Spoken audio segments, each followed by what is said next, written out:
Assalomu alaykum. Demak, bolam uchun psixologman kursidagi hozirgi darsimiz energiya, bolalardagi energiya haqida, onalardagi energiya haqida ham gaplashamiz. Savollaringlar bo'lsa, bemalol tayyorlab qo'yishinglar mumkin. Am, Gaplarimizni oxirida savollinglarga javob beraman birma-ketin. Shu uchun dars davomida balki savollinglarga javob ham olishinglar mumkin. Shu uchun eshitib, tahlil qilib, savollar tug'ilsa yozib qo'yinglar. Albatta, javob beraman.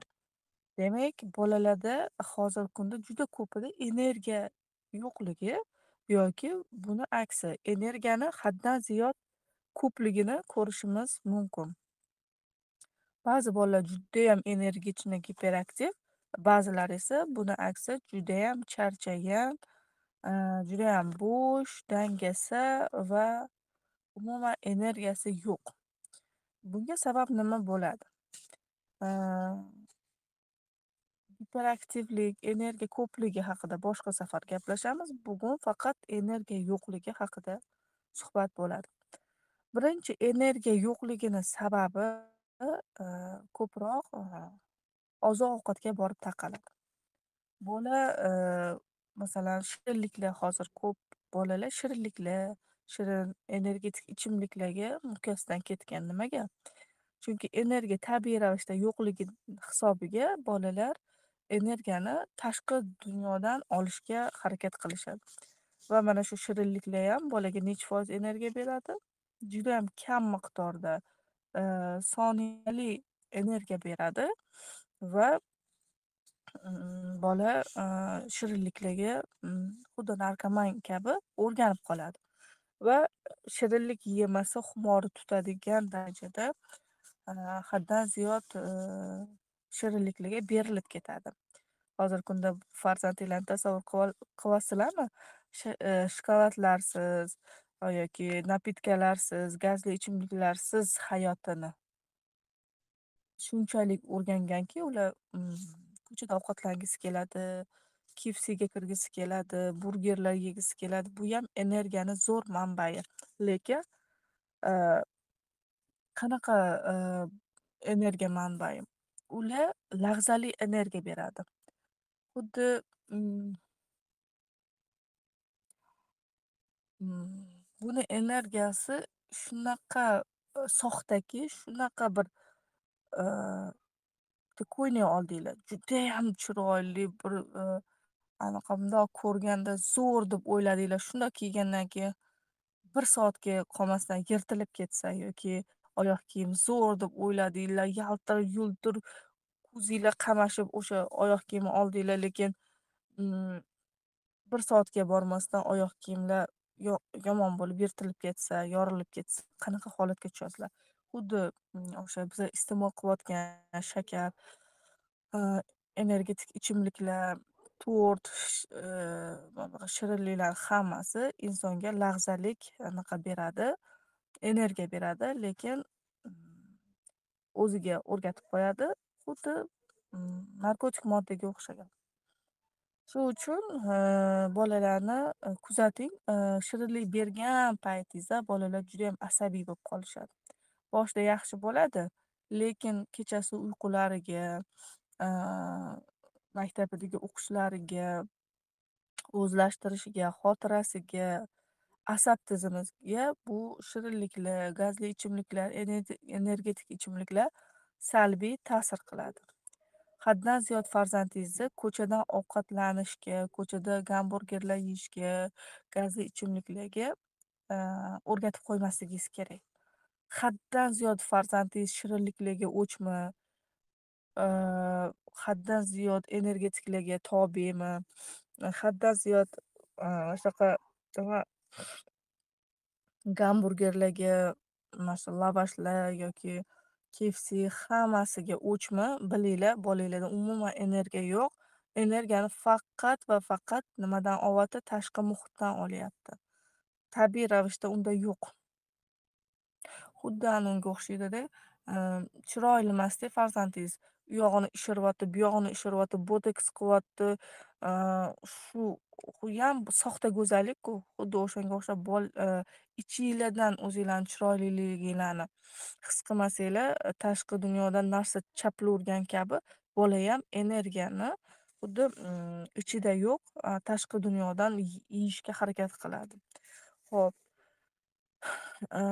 endi oziq-ovqatlar haqida gaplashdik.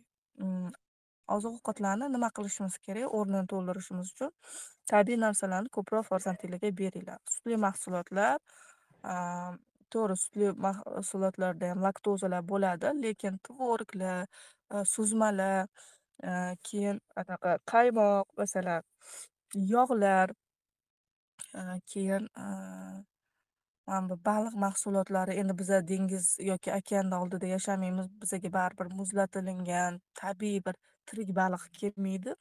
O'shaning uchun baribir hamma narsani tabiiysi go'zal bo'ladi.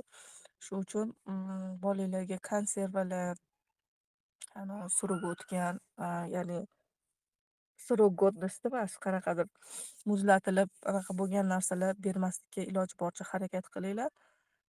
Bolanglarga ko'proq, a, masalan, shirinliklarga o'chma olma beringlar, shirinliklarga o'chma asal beringlar. Shirinliklarga judayam mukkasidan ketganmi, uni o'rnini bosadigan narsalar haqida, tabiiy narsalar haqida, masalan, tvorog, ozgina murabbo, malina qo'shib bersanglar bo'ladi.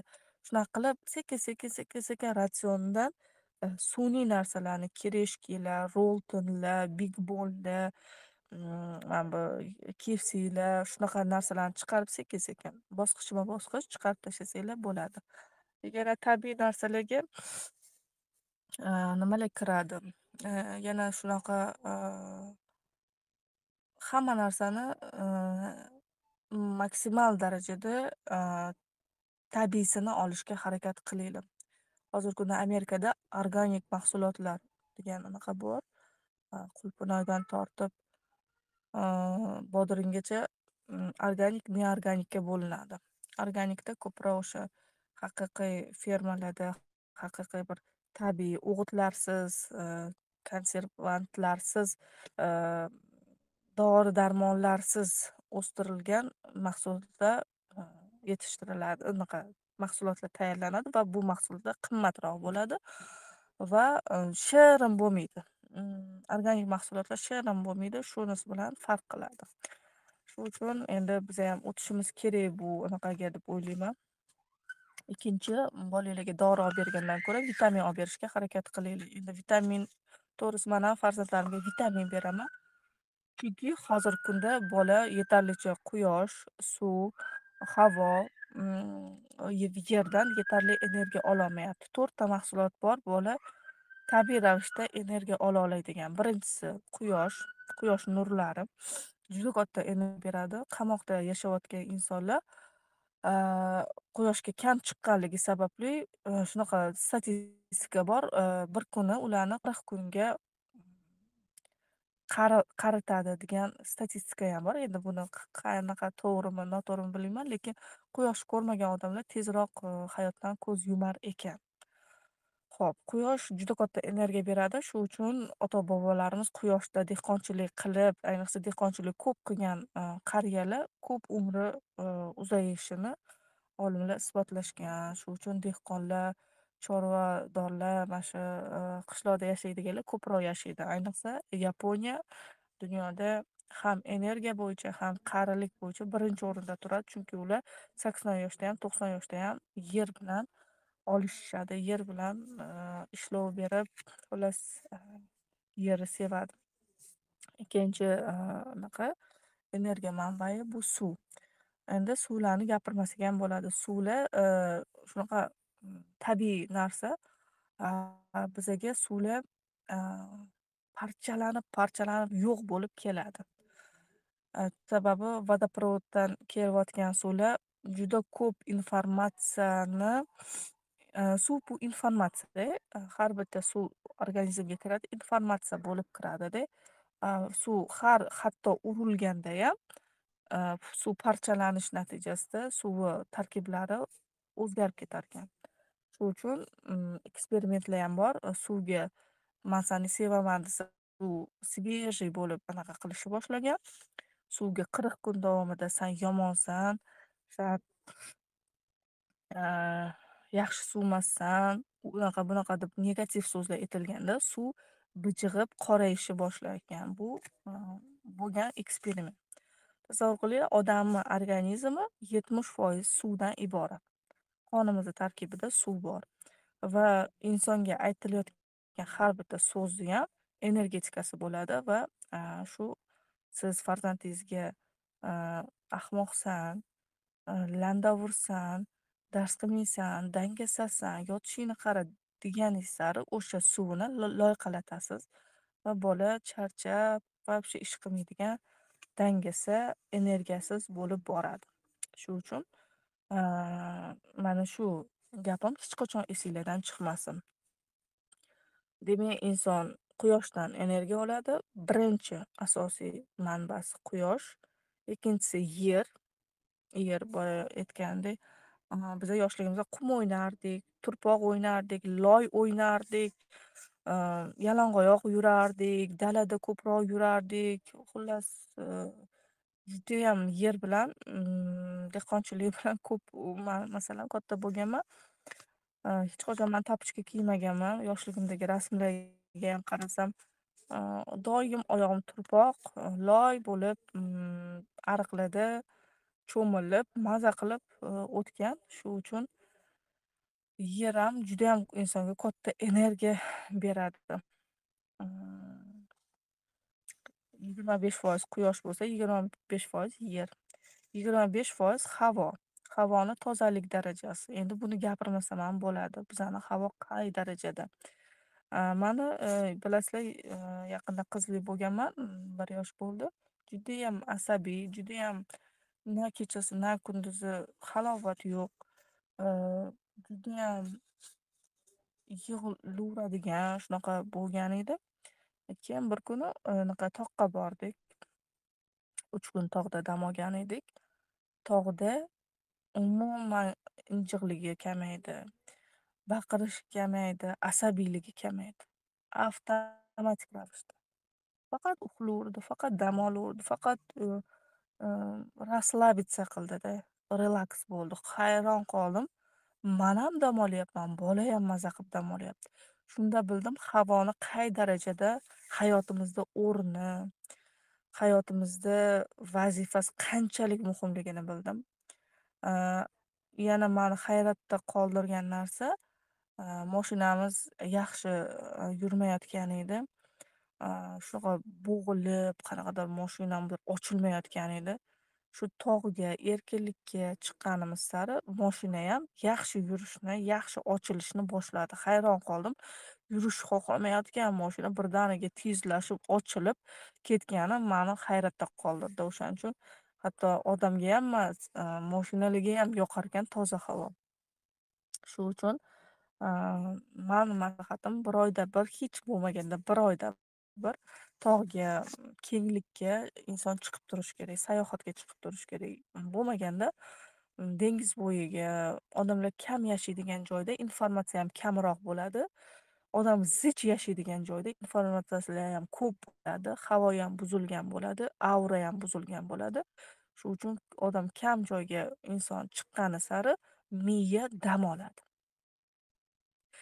Odam ko'p joyda degan signallar, auralar aralashib, qoralashib, insonni ham, qo'shningizni kayfiyati sizga, sizni kayfiyatingiz qo'shningizga, siz yashayotgan rayon sizni holatingizga, siz yashayotgan qishloq sizni, ko'rinishingizda, siz yashayotgan muhitdagi odamlarni kasalligi sizga albatta ta'sir qiladi. Shu uchun, ba'zida makonni inson o'zgartirib turishi zarur.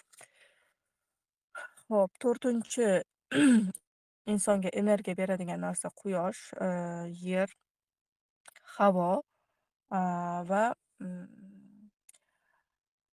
hop, olov ham deyishadi. Olov. Inson Judayam issiqlik kerak-ku insonga doim. A, mana bu o'choqlarda ovqat qilish ham judayam bolalarga ham energiya berarkan. O'sha ovqat ham juda shirin bo'larkan. Gazda bo'lgan ovqatdan ko'ra yoki elektr narsalardan ko'ra, o'choqda bo'lgan, olovda bo'lgan ovqatlarni ta'mi, energiyasi boshqacha bo'larkan. Shuning uchun bola o'chog'iga intilaveradi, olovga intilaveradi, chunki o'tdayam energiya olsa bo'ladi. Xo'p, yana bitta energiya manbalari endi psixologический ko'rib chiqamiz. Man bir kuni Muqimiy teatriga Oleg Tarsunov degan psixolog keldi. Shuni anaqasiga bordik, treningiga. Oleg Tarsunov judayam zo'r psixolog, bolalar psixologi, o'smirlar. Juda ko'p insonlar savol beryapti Oleg Tarsunovga. Masalan, bolam cherepni qanaqa davolasam bo'ladi? Aylantirishga olib chiq deyapti. Ertalab odamlar uxlagan paytda aylantirishga olib chiq. G'alati savollar, ну, g'alati javoblar bo'ldi. Men hayron qoldim. Keyin yana bittasi so'rayapti, bolam epilepsiya, tutqanog'i bor, nima qilsam bo'ladi? Dengizda cho'miltir deyapti. Oddiy javoblarda, va o'sha energiya haqida ulardan ko'proq eshituvdim o'sha seminarda. Olov haqida, yer haqida, tuproq haqida, havo haqida, 4 ta unsur haqida shularni seminarida man javob olgandim. Hayron qolgandim. Shunaqa oddiy narsalarmi deb. Insonlar kech payt ijod qilishadi, chunki hamma uxlagan payt yer ham dam oladi, yer ham tinch bo'ladi. Bunaqa kunduzi hamma hasharotu bunaqalar uyg'onishni boshlaydi baribir energiya bo'ladi, lekin kech payt ijod qilgan yaxshi, ijodkorlar uchun. Endi Jahon Sog'liqni saqlash vazirligi shuni hozirgi kunda shu statistikani aytyapti. Oldingi avlodga qaraganda hozirgi bolalar judayam 10% energiya kamroq sarflashyapti, o'zlarini energiyasini kamroq sarflashayotganini aniqlashgan ekan. Endi bilasizlarmi yo'qmi, hozir sizlarga 4 ta avlod haqida ma'lumot beraman. 4 ta yoki 5 ta bo'lishi ham mumkin. X, Y, Z degan avlod bor. Mana shu avlodlar bir-biridan nimasi bilan farq qiladi? Demak, bizani buvilarimiz, onalarimizni onalari lari ni anaqasi bor. Bu X avloddan ham tepadagi buvi va bobolar avlodi deyiladi va tartib, intizomi yaxshi ko'radigan, haddan ziyod mehnatkash, mas'uliyatli, judayam qattiqqo'l avlod bo'lgan. Chunki u paytda zamon shunaqa bo'lgan, odamlarni shu qattiq qo'rquvda ushlamasa bo'lmaydigan zamonlar bo'lgan. Urush zamonlari bo'lgani uchun ular haddan ziyod mehnatkash bo'lib qolgan. Yashash uchun kurash bo'lib qolgan. Bitta nonni ushog'ini ham qadrlaydigan, ochlikni ko'rgan va a, endi aytmasam ham bo'ladi, bu dodanglar qanaqa bo'lganini xuddi o'shanaqadek ular judayam a, mehnat, dehqonchiliklarni sevadigan avlod bo'lgan. Hozirgacha shuni yaxshi ko'rishadi va telefon ishlatishni bilishmaydi. Telefon, texnologiya, televizor shunaqalarga qiziqmaydi va telefon o'ynab o'tirgan odamlarni yoki telefonda pul topadigan odamlarni dangasa va yalqov deb qarashadi hozirgacha. Blogerlarni aytmasa ham bo'ladi. Ya'ni, buni ishi ham ishmi, buni kasbi ham kasbmi? Ularni nazarida faqat dehqonchilik qilish kerak, yer chopish kerak, mehnat qilish kerak, ishlash kerak, tinimsiz огородda ham ishlash kerak, hovli bo'lsa ham ishlash kerak, dom bo'lsa ham faqat mehnat qilib domda uxlamaslik kerak. Chunki ularda uyqusizlik, hech qachon uxlash bo'lmagan, o'zlarining tajribalari bo'lgan. Shuning uchun faqat ular ko'proq mas'uliyat va tartibni yaxshi ko'radigan avlod hisoblanadi. Ulardan keyingi avlod bu masalan, bu va bobolarimiz avlodi 1965-yilgacha bo'lgan davr, urush davr va undan keyin. Keyingi X avlod bu 1965-yildan 80-yillargacha bo'lgan avlod hisoblanadi. Mana shu davrda tug'ilganlar internet zamonini ko'rgan va ko'rmagan insonlar hisoblanadi. Bular ko'proq o'qishdan ko'ra, o'qigan, kitoblar o'qishgan, rivojlangan, qayta qurishlar davri bo'lgan va shu bilan birga bu avlod, televizorga qiziqqan avlod bo'lgan. Kitobdan ko'ra televizorlarni yaxshi ko'rgan, zamon odamlari bo'lgan. Mm, Va ularni zamonidagi muammo nima bo'lgan? Televizor bo'lgan. Televizor ko'raverma, o'zi bitta kanal yoki ikkita kanal bo'lgan u paytda. Televizor ko'rmasdan kitobingni o'qi yoki o'sha buvilari mehnat qil, ketmon chop, ko'chaga chiq deb qo'yishmagan u avlodniyam. Keyin lekin bu avlod, bizni ota-onalarimiz televizorga judayam qiziqqan insonlar bo'larkan. Afsuski, peredachalariyam, ko'rsatuvlariyam u paytda judayam qiziq bo'lmagan, unaqa bo'lmagan, lekin ular uchun bir mo'jiza bo'lgan. X avloddan keyin Y avlod, tug'ilgan millenniallar avlodi deyilarkan. Smartfonsiz, telefonlarsiz bolalar va internetli yoshlik deb aytiladi. Ya'ni, biza paytda bizni avlod hisoblanadi. 1981-yildan 96-yilgacha bo'lgan bolalarni o'z ichiga oladi. Yoshligimni esladim. Nokia telefonim bo'lgan faqat, lekin internet bo'lmagan. Nokia telefonimda ham internet bo'lmagan. Biza internet kafelarga kirardik. Arzimagan bir referat, arzimagan informatsiyalarni ham olish juda qiyin bo'lardi. Lekin, internetda, kompyuterda, videokameralar orqali gaplashib, chatlar bo'lardi, qanaqadir tanishuv chatlari bo'lardi. Shunaqa qilib, faqat kompyuter o'sha joylarda foydalanganmiz, lekin qo'limizda Nokia telefon bormi desa, masalan, biza yoshligimizda shunaqa edi. Endi sizlarda qanaqa bilmadim. Yigiting bormi derdik, ha desa, telefoni bormi derdik. Qo'l telefoni, ha, telefoni bor, qo'l telefoni. Qo'l telefoni Nokiasi bormi, boy hisoblanardi biz uchun. Vo, telefoni bormi degan. Anaqa xuddi hozirgi zamonda nima desa, moshinasi bormi? Endi hozir hammada ham moshina bo'lib ketdi, lekin bir o'zini shunaqa zo'r moshinasi bormi degandek, hayratlanardik-da. Shunaqa kamdan kam odamda telefon bo'lardi. Va, biza telefonga erishish uchun juda katta mehnat, juda katta mashaqqat chekkanmiz. Telefonni osonlikcha bizaga berishmagan.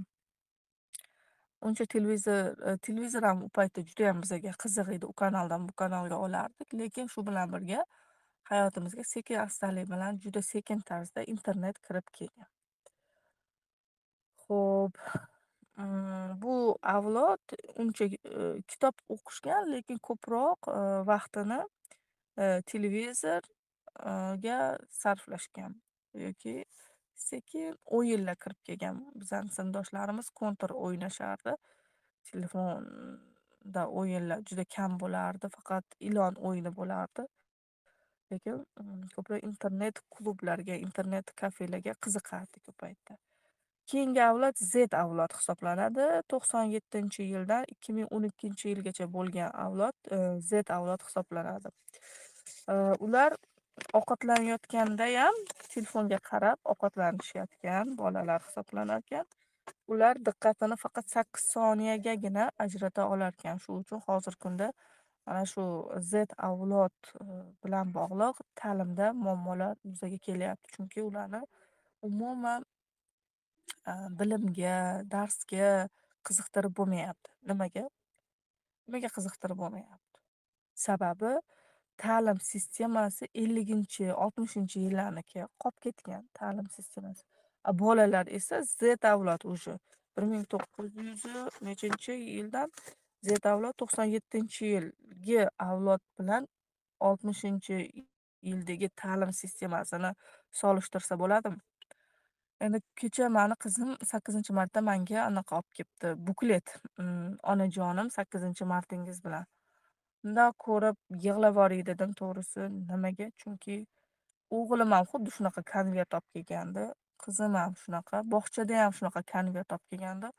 Qachon o'zgaradi ta'lim sistemamiz? Nimaga qanaqadir mexanizmlar qo'yib berishmayapti? Nimagadir qanaqadir batareyali, ovozli, skaner qiladigan bir texnologiyali narsa o'ylab topishmayapti ta'lim sistemamizda. Faqat o'sha faxriy yorliq, maqtov yorlig'i, va buklet bilan, haliyam balki 50-60 yillarda ham xuddi shunaqa bo'lgan nazarimda. Hozir ham hech narsa o'zgarmadi.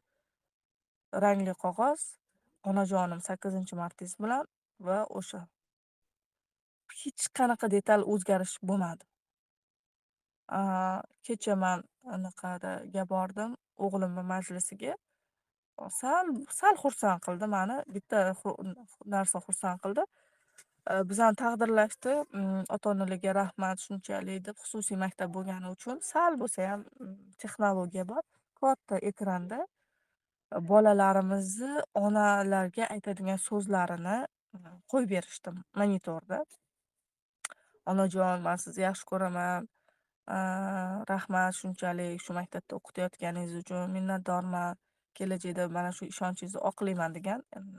Hamma bolani gapirtirgan, hamma bola har xil gapirgan. Bittasi arab tilida, bittasi ingliz tilida, bittasi rus tilida, bittasi o'zbek tilida qilib, bolalar har xil tilda ota-onasiga o'zini qalbidagi tilaklarini izhor qilishgan. Bu ham bir texnologiya, bu ham bir sal bo'lsa ham bir mamnun bo'ldim. Voy, nimadir o'zgaribdi deb. Lekin faxriy yorliqlar, shunaqa boshqa narsalar odatiy. Biza hozir bor kuchimizni ta'lim sistemamizda o'zgartirmasak, Z hozir Z avlod уже zerikdi. Bilmadim, mani bolalarimda bitta fikr bor. Sizlarni farzandinglarda qanaqa? Oyi, maktabga bormasak nima bo'ladi deydi. Endi baribir o'qishinglar kerak desam, uyda o'qisak bo'lmaydimi deydi. Bolalar уже bilyapti, YouTube'dan, YouTube tarmog'idan anaqa qilish mumkinligini, o'qish mumkinligini, YouTube'dan hamma informatsiyalarni olish mumkinligi, bu uchun 10 yil yoki 11 yil o'qish shart emasligini bolalar уже anglab yetyapti. Ota-onalar biza Y avlod bo'lganimiz uchun, biz X avlodda ham buvilarimizni ham tarbiyasini ko'rganimiz uchun yo'q, o'qishing kerak deymiz. Lekin aslida to'g'ri, ular hamma narsani oson tomonini o'ylashadi-yu bolalar. Hamma narsa oson bo'lsa. Lekin biza yo'q, o'qishing kerak, umring o'tishi kerak, maktabga borishing kerak deymiz. Lekin ich-ichimizda o'zi nima o'rganyapti maktabda degan baribir iqrorliklar ham bor ichimizda, tan olamizmi yo'qmi. Endi to'g'ri, maktab ham kerak, ba'zi paytda kerak emas ham devoradi odam. Ba'zi paytda xafa bo'lasiz, bolangizni umri o'tyapti, hech narsa o'rganmayotgandek ham tuyuladi. Bolani kerak emas narsalar bilan, kerak emas fanlar bilan, kerak emas qonun-qoidalar bilan vaqtini o'tkazayotgandek ham tuyuladi ba'zi paytda. Bolalar hozir aytishadi, masofaviy ta'lim yoki onlayn ta'lim qilsak bo'lmaydimi? Chunki biza karantin payti ko'rdik, onlayn ham o'qisa bo'larkan. Qiyin, ota-onaga ko'proq mas'uliyat tushdi, lekin o'qisa umuman bo'larkan, haligi bir katastrofa, fojia bo'lmas ekan. Biz ota-onalar ozgina qiynaladi, chunki ota-onalarni programmasini eslatib qo'ydi-da. Bolani maktab emas, san o'qitishing kerak, bolalarni maktab emas, san tarbiyalashing kerak degan o'zligini tanitib qo'ydi-da karantin payti. O'shaning uchun ota-onalarga juda qiyin bo'ldi. Voy, men o'qitmayman, men tarbiya bermayman, maktabing yaxshi ekan, bog'chang yaxshi ekan, o'sha bersin tarbiyani deb biza yana karantindan keyin sekin olib borib berdik-da joyi-joyiga. Lekin aslida ota-ona o'zi ta'lim, tarbiya bersa, zo'r bolalarda katta o'zgarish, katta rivoj bo'ladi. Hozirgi kunda masalan Xitoy, Yaponiya, Amerika davlatlarida bolalar buklet yoki ota-onaga bir xat yozib o'tirishmasa kerak, ular dronlar yasash bo'yicha, qanaqadir neyro tarmoqlar bo'yicha, programmalar bo'yicha, sun'iy intellektlar bo'yicha ishlab o'tirisharkanda bolalar dars davomida. Biror bir narsalar ixtiro qilish, insaytlar, yangi narsalar yasash bo'yicha o'tirisharkan. Shuning uchun aytmoqchiman, anaqa qilinglar, dunyoga sal boshqacha teranroq qarashga harakat qilinglar. Orqaga ota-onalar sizlarni doim orqaga tortgan-ku, masalan, qiz bola o'qishi nima keragi bor? O'qima, mm, qiz bolaga shu ham hunarmi? Raqsni nima qilasan? Deb orqaga ko'p holatlarda bizani orqaga tortib, qiz bolasan, erga tegasan. Ko'proq bizada asosiy motiv, asosiy missiya ayol tug'ilibdiki, mm, erga tegishga ko'proq urg'u berilgan. A, ertaga erga hamma maqsad erga tegish bilan bizada qaratiladi. Masalan, ertaga hayitda boradi, ertaga unaqa qilmasang, bunaqa gap eshitasan qaynonangdan, ertaga ering unaqa qiladi, ering bunaqa qiladi, qanaqa ona bo'lasan. To'g'ri, bizani asliyatimiz, o'zligimiz, lekin erga tegishdan ham boshqa ayolni vazifalari borligi, erga tegishdan boshqa ayolda qiziqishlari, xobbilari bo'lishi tabiiyligini ham o'rganishimiz kerak ekan. Xo'p, oxirgi X avlod 2013-yildan 2025-yilgacha bo'lgan 4 yoshdan boshlab smartfon, gadjetlar, telefonlarni bemalol boshqara oladigan avlod. Masalan, mani qizim hozir 1 yoshdan ozgina o'tdi. Bemalol telefonda boshqa videolarga o'tkazolyapti, qo'llarini nima qilib ishlatolyapti. Men bilaman 4 yoshda qanaqa bu telefonlarda funksiyalariga kirib, xohlagan videolarni ovozli toptirib, ko'rib, umuman bemalol boshqara olishiga ko'zim yetadi. Shuning uchun hozirgi bolalar umuman qo'rqmaydi, hech narsadan qo'rqmaydi. Lekin buni zararlari ham bor. Albatta, telefonga berilib ketish, smartfonlarga berilib ketish zararlari albatta bor. Qachonki ota-ona normani belgilamasa. Agar men bolamga ko'p telefon berib qo'ysam, bolam haddan ziyod asabiy va injiqligi, agressivligi oshib ketadi. Ko'proq havoda o'ynatib, ko'proq muloqot, ko'proq u bilan tabiatda bo'lsam, ancha spokойniy uyqulari ham joyiga tushadi. 1 soat, 2 soat telefon ko'rsa yo o'qisa, unaqa qilsa, ishlatsa, asabiyligi oshib ketadi. Sal narsaga yig'loqi, sal narsaga irodasiz bo'lib qoladi. Xo'p, endi bu X avlod 5 soniyagagina 5 nimasi bo'ladi? 5 soniyaga ularni anaqasi yetarkan, diqqati. 5 soniya tasavvur qilyapsizmi? Ularni ertaga ta'limga, maktabga o'tkazish juda ham qiyin bo'ladi hali. Ko'rasizlar. Endi qanaqa bo'ladi hali ko'ramiz. Ular real hayotdan ko'ra virtual olamni afzal ko'risharkan. Ular VR ochkilarda o'sha 3D kinolardagiday yashashni yaxshi ko'risharkanda. Hozir real hayotdan qoniqmas ekan ular. Xo'p, 2025-yildan 2040-yilgacha bo'lgan avlod esa beta avlod deyilarkan. Bularni endi bilmadim. Bular слишком bular kosmoslarni, yerdan ham tashqarigi dunyoni boshqarishni xohlaydigan raketalar, sun'iy intellekt bilan umuman anaqa qila oladigan, muloqot qila oladigan, sun'iy intellektlarni yarata oladigan, sun'iy intellektda hamma ishlarni bajaradigan avlod hisoblanarkan kelajakda. Endi bilmadim. Ko'ramiz hali qanaqa bo'ladi beta avlod. Xullas, o'zimizni hozir Y avlod bilan ham, Z avlod bilan ham, X avlod bilan ham muammolar talaygina, har bitta avlodda o'ziga yarasha muammolari bo'lgan. Bu farzand tarbiyasi bo'yicha muammolar hech qachon tugamaydi. Endi sizlar bilan psixologически bolani qanaqa qilib energiyasini ko'tarishi mumkin. Hayotga bo'lgan qiziqishini, motivatsiyasini oshirishi mumkin. Shular haqida sizlarga maslahat beraman. Birinchi navbatda boya aytganimdek oziq-ovqat, ko'proq sayohatlar, tabiatda ko'proq bo'lish, ikkinchisi televizor, smartfonlarni kamaytiringlar hayotinglarda. O'shanda bola fiziskiy qaram bo'lib qolmaydi, jismoniy qaram bo'lib qolmaydida. Chunki bitta joyda o'tiravergan odamda qon aylanmaydi. Qon aylanmagan odamda charchoq, holsizlik, behollik kuzatiladi. Shuning uchun bolada anaqa o'yinlarni ko'proq o'ynatib, ko'proq masalan, maslahat berardim, uyinglarda televizor bo'lmasin. Televizorni umuman hayotinglardan sekin chiqarib tashlanglar.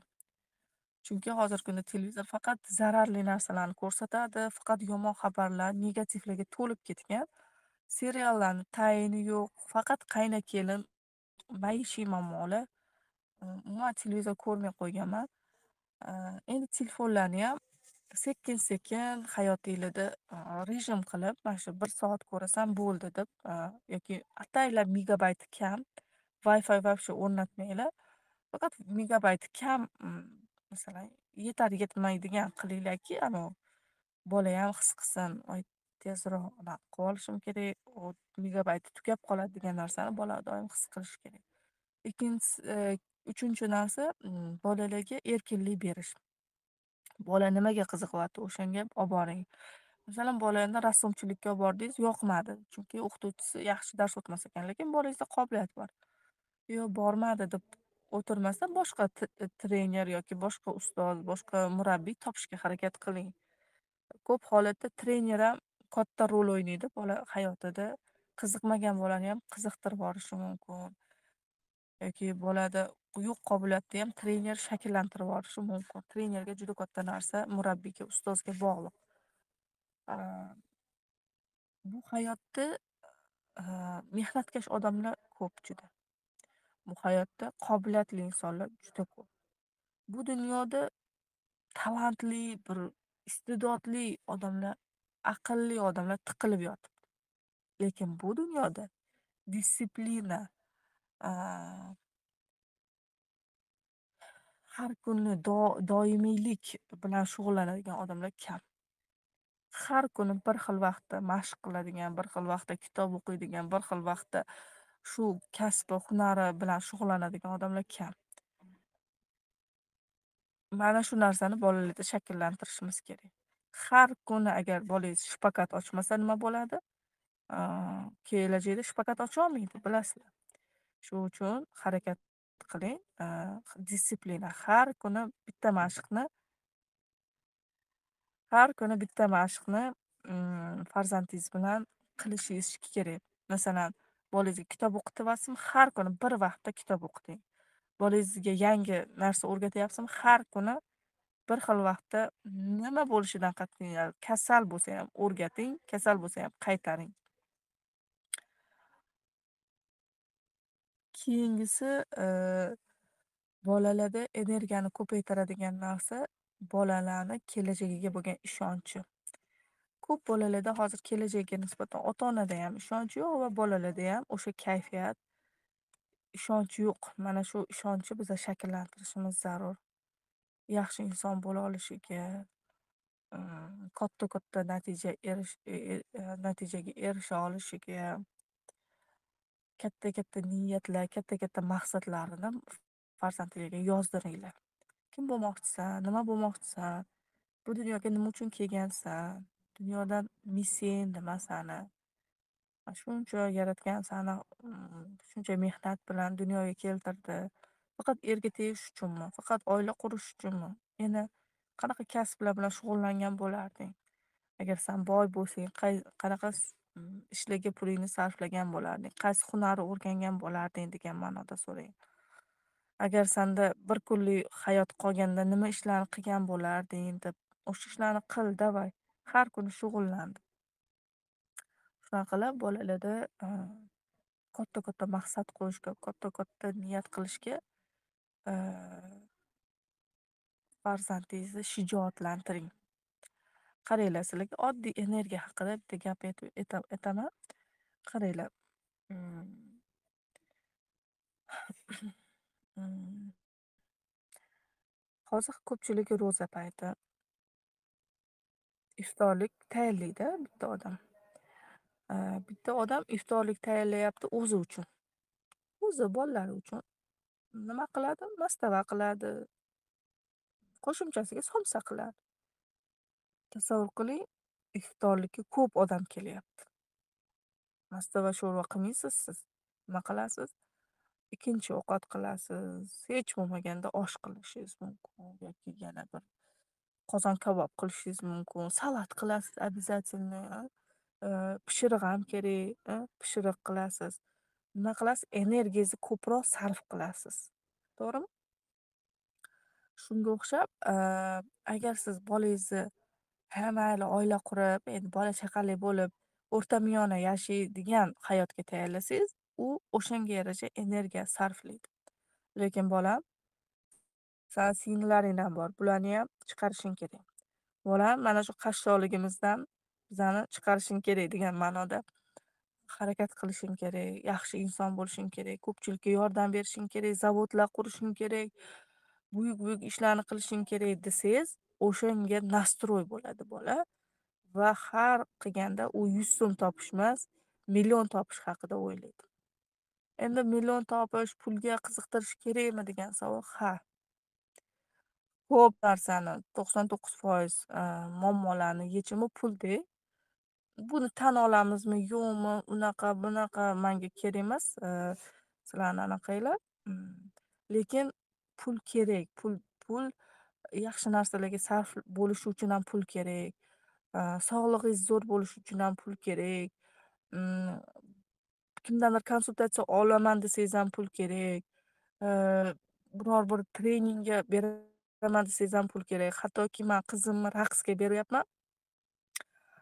Shu qanaqadir ko'rik-tanlovlari bor ekan, qanaqadir musobaqalarga chiqarkan, qanaqadir chet ellarga ham hatto chiqarkan. Hamma narsaga pul kerak albatta. Bola ham просто так musobaqalarda qatnashmaydi. Ming talantli bo'lsa ham baribir pul kerak. Pul juda katta rol o'ynaydi. Ayniqsa hozirgi zamonda buni tan olishimiz zarur. Shu uchun iltimos, farzandinglarga katta-katta maqsad boy bo'lish, pul ilmi, biznes ilmini o'rgatinglar yoshligidan. Pulni rejalashtirish, pulni yig'ish, pulni nimalarga sarflash, mm, pul aylanmasi, pul qonuniyatlarini o'rgatishimiz zarur. Keyingi darsimiz pul qonuniyatlari, bolani pulga qanaqa rivojlantirish mumkin, biznesni qanaqa rivojlantirsa bo'ladi bolalarga. Mana shular haqida zo'r dars o'tib beraman, chunki o'zim ham o'rganyapman. Marketing mani marketologim ham bor. Marketologdan doim maslahatlar so'rab, mm, shu natijalarga erishganman. Shu uchun farzandlarimizga ham biza o'rgatishimiz kerak bo'lgan ilmlarni sizlarga o'rgataman. Energiya. Ayollik energiyasi bo'lmasa, ayolda energiya bo'lmasa, bolalarda bo'lmaydi. Ming siz rag'batlantiring, motivatsiya bering, o'zingiz kasal bo'lsangiz, ming bolangizga baxt haqida 10 soat leksiya qilsangiz, lekin o'zingiz baxtsiz bo'lsangiz, ming bolangizga hayotga ishonch, zo'r bo'lasan desangiz, lekin sizni hayotga umuman ishonchingiz bo'lmasa, bir tiyin, nol. Bola siz aytganingizni qiladi, ko'rsatganingizni qiladi, lekin xuddi sizga o'xshab yashaydi, bilib qo'ying. Xuddi siz kabi yashaydi. Shu uchun energiyani ko'paytirishni birinchi siz o'zingizdan boshlang. Ba'zi paytda mani turmush o'rtog'im "San rosa xudbinsan" deydi. Nimaga desam, "Birinchi ovqatni o'zing yeysan" deydi. Man o'lib qolmasligim uchun o'zimni birinchi boqishim kerak, keyin bularga bera olayman. O'zim ta'mini, hayotni ta'mini ko'rishim kerak, keyin bularni rag'batlantira olayman. Agar men bularga birinchi bersam, ularga baqiraman, "Sanlar deb yeyolmayapman ovqatimni ham" deyman. Ularga kun bermayman, baribir ovqatini zahar qilaman. Lekin bir o'zim yesam, o'zim spokойный bo'lsam, o'zim xotirjam bo'lsam, o'zim baxtli bo'lsam, keyin ularga bera olayman deb aytaman. Shu uchun ham anaqa sayohatlarga birinchi o'zim chiqqanman, keyin farzandlarimni olib chiqqanman. Birinchi o'zim tog'ga boraman yoki biror bir yangi joyga boraman. Masalan, yaqinda sushi yegani o'zim bordim. atmosferani ko'rdim. Qanaqa yaxshi joymi, bolalar bilan kelsa bo'ladimi, yesa bo'ladimi, olib kelsa bo'ladimi, o'yingohi bormi, plashatkasi bormi ko'rdim. Keyin butun oilamiz bilan bordik. Shuning uchun ayol birinchi anaqa erkin bo'lib kerak. Ayolni erkinligida judayam gap ko'p. A, ayollarda erkinlik yo'qligi uchun ham bolalar erkinmas. Erkin bo'lmagan ayollar hech qachon bolasiga erkinlik bermaydi. Masalan, bolalarni oddiy fikrlarini ham biza bo'g'amiz, bloklaymiz. A, masalan, kecha bo'lgan mani hayotimda voqea. A, qizim aytdi, maktabga umuman borgim kelmayapti dedi.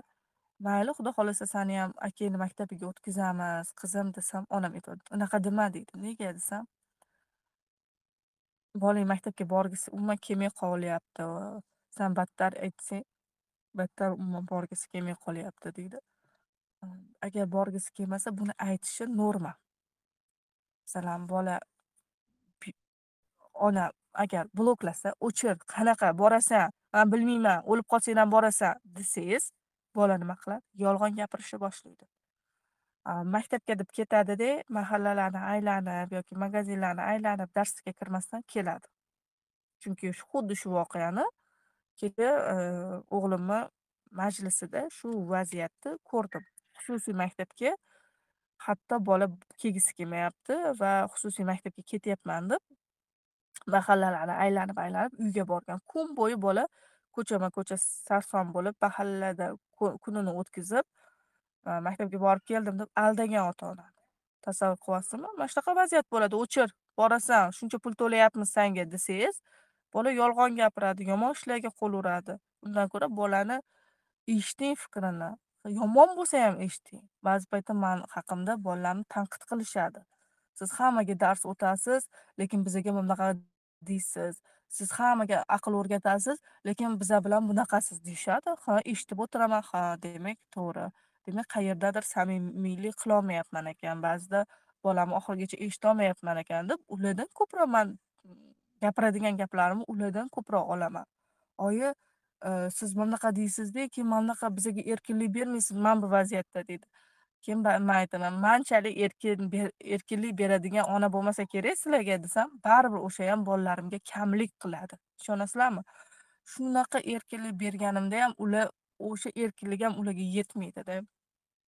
Shuning uchun, a, baribir, ikki vaziyatda bola zo'r rivojlanadi. Birinchisi yomon sharoitda, ya'ni, masalan, o'ta og'ir, mm, oila bo'lsa, o'ta chidab bo'lmaydigan oila bo'lsa, bola ana qochishga harakat qiladi deb, mana shu qashshoqlikdan, mana shu yo'qchilikdan chiqib ketay deb uchadi. Ikkinchi vaziyatda erkinlik berilganda, sevgi berilganda, rag'batlantirilganda. O'tgan darsda ham aytdim bu haqida. Bola ikkita vaziyatda zo'r rivojlanadi. Birinchisi o'ta yomon sharoitda, ikkinchisi mehr va muhabbatda. Mehr va muhabbatda rivojlantiravering, chunki o'ta yomon sharoitda rivojlantirish bolani butun dunyoga agressiyasi, butun dunyoga jahl qilishi, butun dunyoga zahrini sochishiga sabab bo'ladi. Undan ko'ra mehr va muhabbatni sochgani yaxshi deb o'ylayman. Xo'p, ayollik energiyasini oshiradigan bo'yicha darslarimiz juda ko'p bo'lgan. Ayol ham o'zini xobbisiga ega bo'lishi kerak, ayol ham erkin bo'lishi kerak, ayol ham oiladan uzilgan bo'lishi kerak. Ayollar ham miyasida blok bo'lmasligi kerak. Ayol ham hamma narsaga ruhiy bog'langan bo'lmasligi kerak. Masalan, biror bir ishga, maqsadga amalga oshirmoqchimi? Masalan ko'pincha, masalan, onamni aylantirishga olib boraman. Onam ko'p bahona qiladi. "Voy, boshim og'riyapti, bormay turaylik bugun" deydi. Blok-da bu. "Yo'q, yuravering, zo'r bo'lib ketasiz, o'sha yerda ochilasiz" deyman. "Qo'y, borgim kelmayapti." Masalan, pulini o'ylashi mumkin. Qimmat ekan, kerak emas deydi. Pulini hech qachon aytmayman.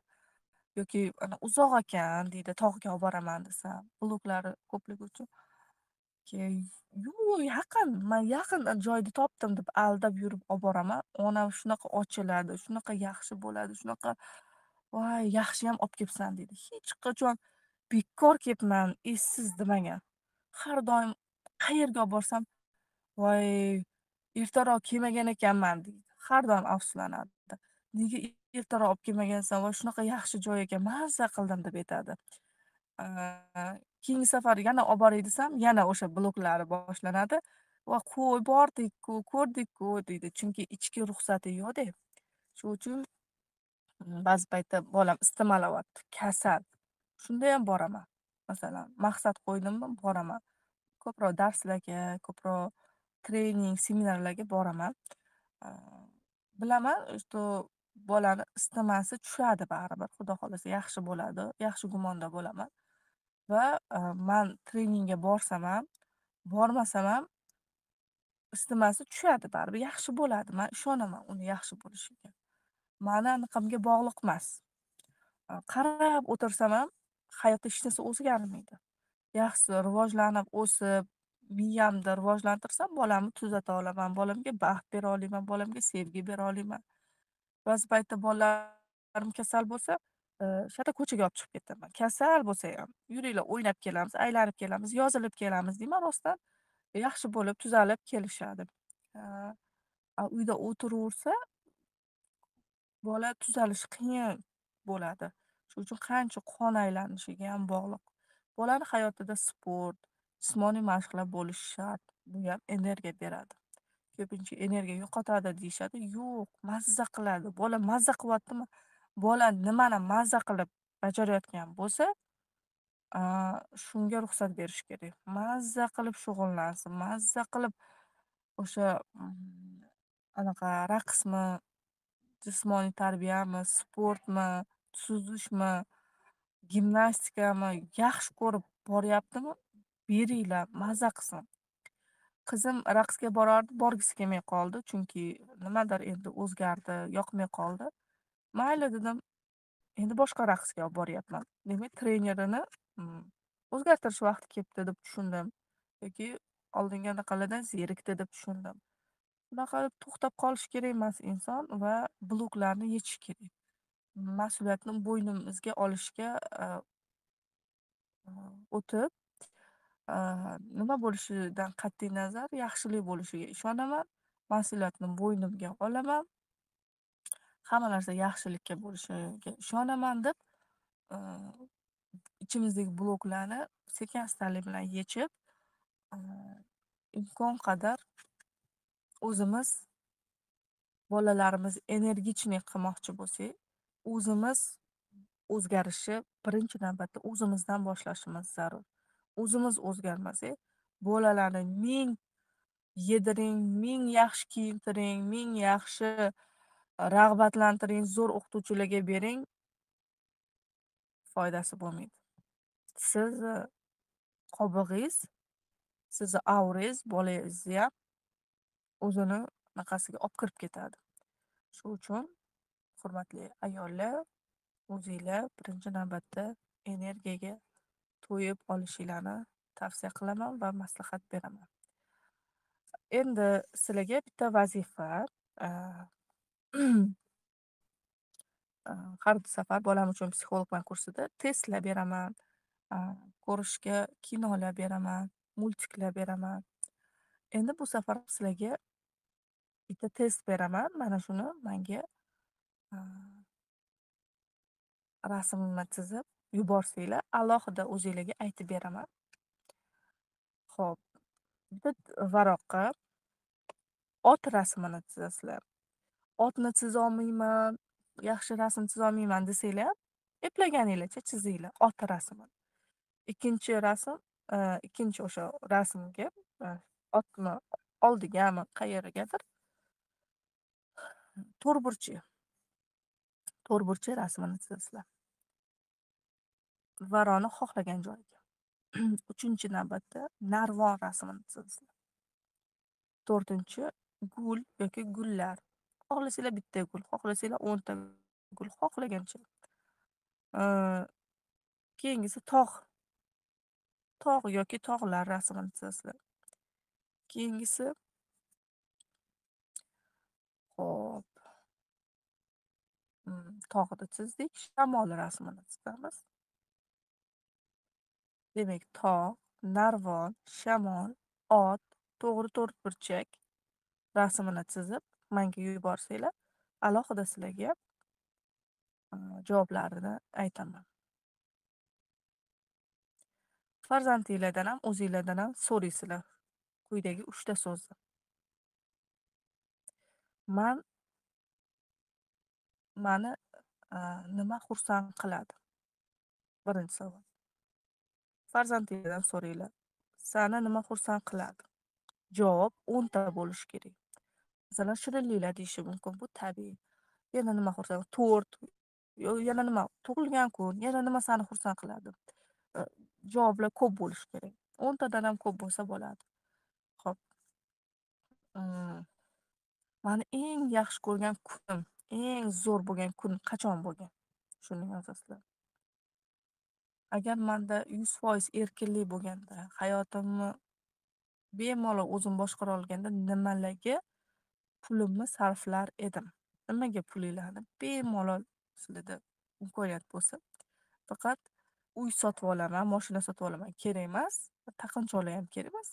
Bir ma'naviy narsalarga ko'proq ajratsanglar, masalan, o'zimni kutubxonam bo'lardi yoki o'zimni bir sentrim bo'lardi, go'zallik salonim bo'lardi. Shunga o'xshaganda yoki zavodda mana shunaqa narsalarni ishlab chiqargan bo'lardim desanglar bo'ladi. Shularni menga yozib yuborsanglar, man ham maqsadinglarni, energiyalarni to'g'ri taqsimlashga, to'g'ri ishlashga yordam beraman. Bugungi darsimiz mana shulardan iborat. Darslarimiz sanoqli qoldi. Yana bolalarga bitta dars va sizlarga oxirgi darsni o'tib beraman. Shu uchun ozgina faol bo'lib, darslarda savollar beringlar, tezroq rasmlarni jo'natinglar. Hoziroq rasmni chizib jo'natib yuborsanglar, manni ham, sizlarni ham vaqtinglar bo'ladi. 2-3 kundan keyin jo'natyapsizlar, bugun jo'natyapsizlar, mani darsga tayyorlanadigan paytimda vaqtim bo'lmaydi ko'proq. Shu uchun ko'p javob bera olmayman. Shu uchun hozir vaqtida bunaqa rasmni jo'natib yuborsanglar, eslatib tursanglar, Nodir opa, vaqtingiz bo'lganda javob berib yuboring desanglar, rasminglarga o'zimni javobimni beraman. Sog' bo'linglar, salomat bo'linglar. Sizlar bilan bolam uchun psixologman kursida bolalar psixologi Nodira G'afurova bo'ldi.